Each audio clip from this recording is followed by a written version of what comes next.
Wild mind. I just finished my master's research on this very presentation that I'll be speaking about today, hopefully leading it into a PhD very shortly. Now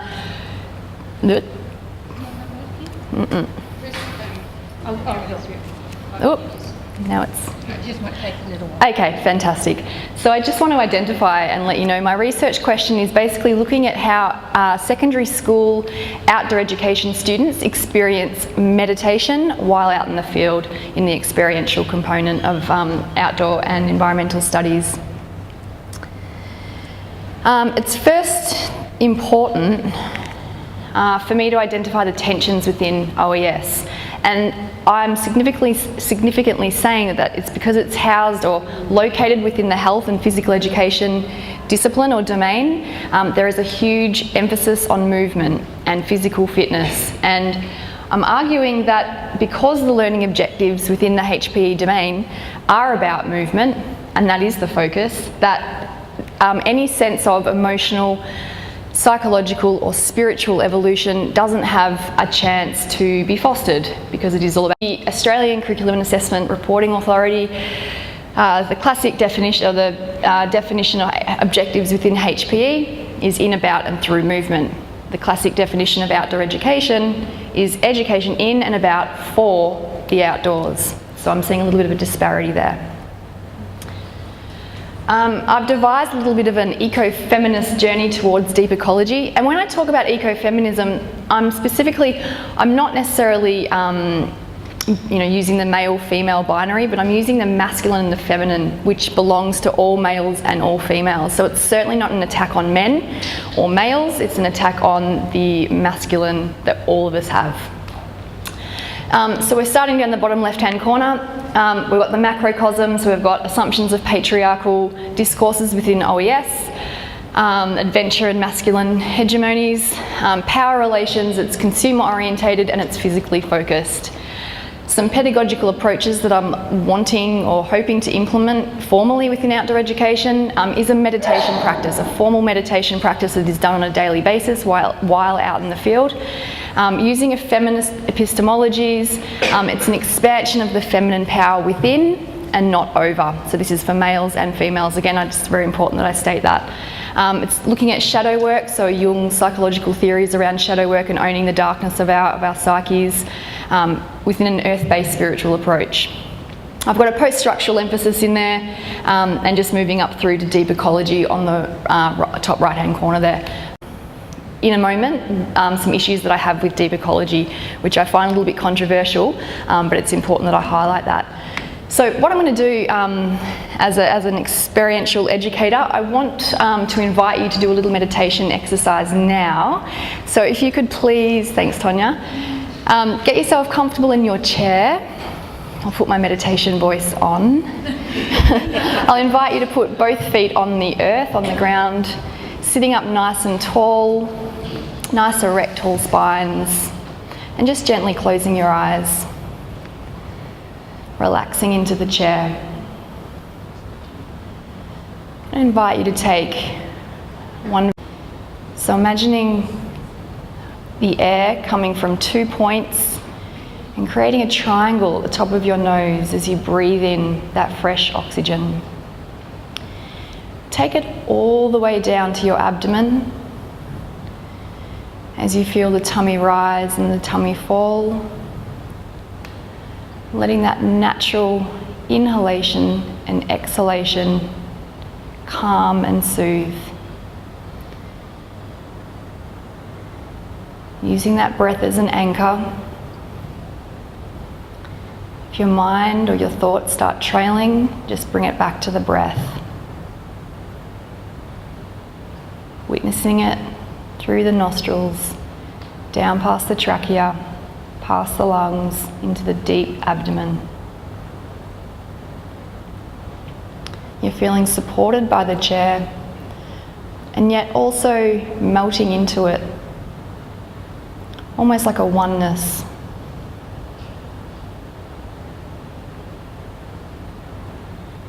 The cogs, the mental cogs, are slowly de-accelerating,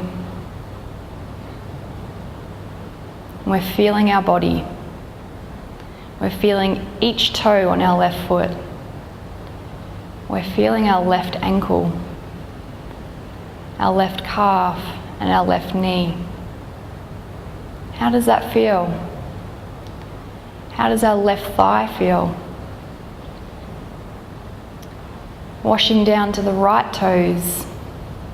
How do they feel in your shoes, on the floor beneath you? Your right ankle, your right calf muscle, shin, right knee, right thigh, your hips, groin, your abdomen. Paying close, careful, mindful attention to your abdomen, your liver, your lumbar region of your back.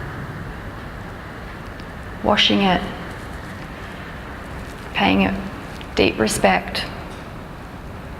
Moving up through your left shoulder, left biceps, left triceps, washing over the left elbow, all the way down to the left wrist and each finger and thumb of your left hand. Moving over to the right shoulder, washing down the right side of our arm, our right wrist, and each finger of our right hand, including the nail beds. What do your nail beds look like? How are the cuticles shaped? Vigilant attention. Washing over your face, the tongue is slack and heavy in the mouth. Cheekbones relaxed. Eyebrows relaxed. Even your scalp is relaxed.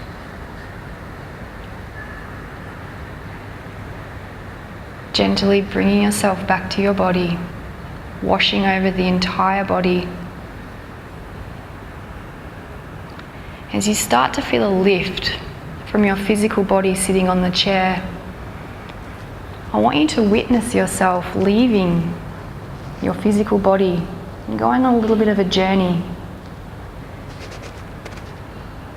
If we place ourselves on a remote beach, crashing waves, turbulent ocean before us, just start dancing in that sand, feeling it beneath your toes. Moving your way into the dunes and the vegetation of the dunes. How does it smell? How does the tea tree smell? Dancing with the leaves, feeling the bark in your fingertips, hovering around the treetops. Maybe we smell the morning dew on the grass. And we can still hear the resounding crash of the ocean. We feel the air circulating around our body. We feel free. Alone, but not lonely. Our bodies merging with the nature around us. There is no separation.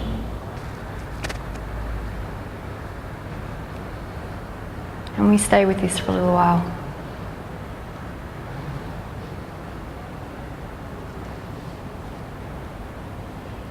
Coming back to the shorelines, to our bodies, where we're sitting on that sand.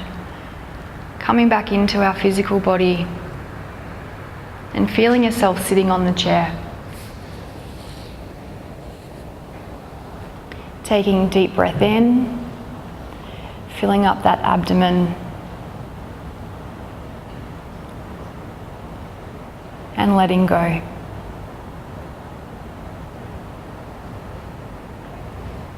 Taking one more deep breath, and melting into that chair as you start to reacquaint yourself with the room you're in, we're in, with the chair beneath you, and in your physical body. I'll invite you to gently open your eyes in your own time when you're ready. There's a few tired faces out there. Okay. David Orr talks about nature detachment, and obviously here we're talking about the Anthropocene. I'm arguing that it's the androcentric values within adventure hegemonies, not anthropocentrism, that is the cause of the human nature detachment. As I've mentioned, feats of stamina and endurance in physical activity can arrest any form of spiritual inquiry within nature. I went into the field, into this research project with this assumption, and not really surprised, this was proven by the students' comments and the students' stories that I narrated through this process. Lucky to meet the students, 3 teenagers, 16-year-olds from a school in the outer eastern suburbs of Melbourne, where I'm from. These names changed obviously for confidentiality. So Ricky said he feels masculine in nature, and I front-loaded a lot of this masculine and feminine stuff, like we did a lot of work around this, so they sort of got an understanding or an interpretation of what that meant for them. So Ricky says, yeah, I feel masculine in nature, yet I do feel more connected to nature when we're meditating. As I mentioned, we did this over a 5-day period in the field. He said that it's difficult for him to embrace the feminine stuff, quote, a sense of adventure is very important to me, more important than trying to be connected. And that made me think, do you think that, the feminine is perhaps inferior to the masculine, coming in with that ideology that I'm trying to, reshape? And Ricky's comment was, yes, definitely. It's a weakness to be vulnerable and to express feelings and emotions. So out in the field, he has to be tough, he has to be in his masculine self, he has to be climbing that mountain, scaling that trail the best way he possibly can, showing no signs of weakness. In the bush, he wants to feel in control and more powerful and in charge. So that's just a comment from Ricky. Similar sentiments from James. In the outdoors, he said he feels mostly masculine, although I do feel more feminine when meditating, especially when the topic was around flowing rivers. So I sort of, mixed it up a little bit. We talked about mountains and rivers and the different feminine and masculine archetypes in nature. He said he'd prefer to be hiking. He likes the challenge that the movement brings. So very similar to Ricky in that sense. Then we have Meg, very articulate 16-year-old, and actually learned that she does a lot of yoga and meditation with her family.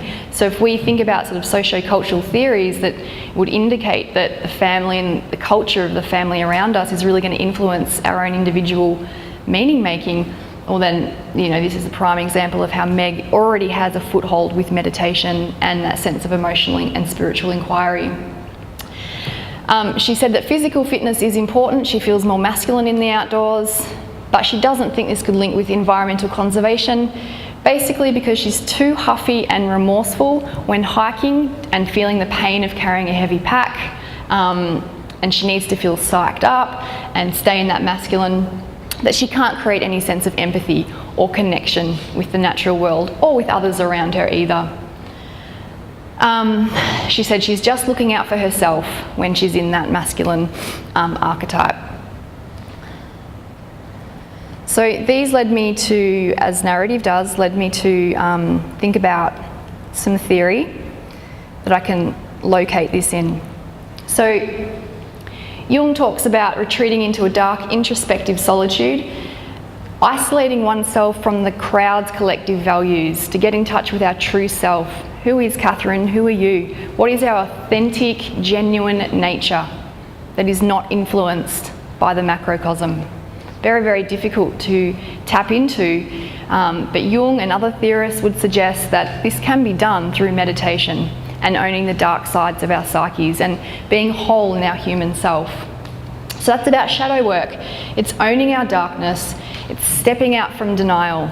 It's about saying, as a human being, I'm going to have folly, I'm going to have fallibility, I'm vulnerable, and I will feel pain and I will feel hurt, all of these things. I don't have to be a Tarzan in the outdoor education realm. So deep ecology suggests a shift in consciousness, which is intrinsic and organic connections to nature. Thank you. However, what makes me nervous about this, before I go on, I just want to quickly mention that within the reason-emotion dichotomy, emotions don't need to be denigrated, and it's just the macrocosm or the patriarchal influences that suggest that they do. So I want to consider the role emotions play towards a more fully embodied outdoor education experience. So I want to be able to reflect upon our feelings and our emotions. Why do we feel a certain way? I often feel really angry at nature when I'm tired, and that's because I feel insecure or I don't feel so good about my own physical fitness at certain times of my life. And so I kind of take that out in the nature around me, and I start to think that if I really break that down, that's because I'm not owning my own darkness or my own shadows here, and I actually need to step into who I am as a person and say it's okay that I'm not feeling so fit, and not blame nature, as an example. So what I'm finding, one challenge I have with deep ecology is it's really important that we do not surpass what we are in order to understand our engagement and our entanglement with it. We can't transcend it, because that's against the very experience that deep ecology is trying to procure in the first place. Just conscious of time, so I'm going to just flick through this. I drew a lot on Merleau-Ponty's work with emotional embodiment and the body subject, understanding that it's through our body and feeling, and that's how we're going to be connected to nature. So we must feel our way out of this emotional environmental mess, not think our way out of it.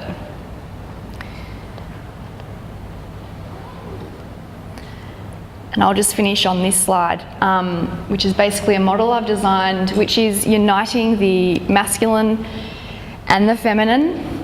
So if we think about holistic well-being in the centre there, we're talking about connections to the physical body, the spiritual body, the psychological body, and the emotional body.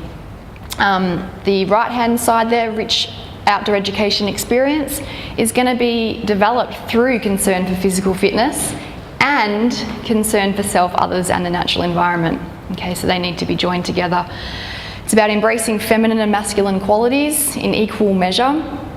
It's about generating empathy, compassion, surrender, which I've identified as feminine virtues, and then also calling upon the strength, the control, and the power, which I've deemed as masculine qualities, very important as well. I've sort of identified that there's a connection with environmental ethics within that meditation practice, and there's more of an adventure ethic going on within that hiking physical aspect of the expedition. I've sort of identified that the hiking obviously can be transferred to other recreational activities, but I think more research could be done around that sense of autonomy that people feel in particular activities specifically. I'm going to leave it there. I think we're pretty much bang on. Yeah. Thanks, Kath. You're welcome.